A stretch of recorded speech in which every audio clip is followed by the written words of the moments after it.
అందరికీ నమస్కారం అండి. ఎలా ఉన్నారు అందరూ? ముందుగా మీకు మీ కుటుంబ సభ్యులకి తొలి ఏకాదశి శుభాకాంక్షలు. ఇవాళ మేమందరము కలిసి గుడికి వెళ్ళామండి మా ఊరిలోనే. అయితే చాలా చాలా కళగా ఉందండి. గుడి చాలా బాగా అలంకరించారు. స్వామివారి దర్శనానికి బయలుదేరాము మేమైతే.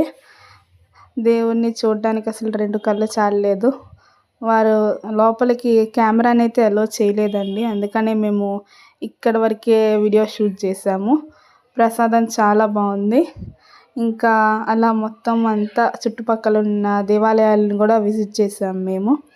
చాలా అంటే చాలా బాగా అలంకరించారు స్వామివారిని. చూడడానికి 2 కళ్ళు చాలలేదు.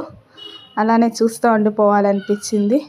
ఇంకో చోట కూర్చొని అలా ప్రసాదం అయితే మేము తిన్నాం. ఇంకా ఇంట్లో అయితే పేలపిండి గుగ్గిలు చేసుకొని తిన్నాము. అంతే ఈ వీడియో. Bye bye.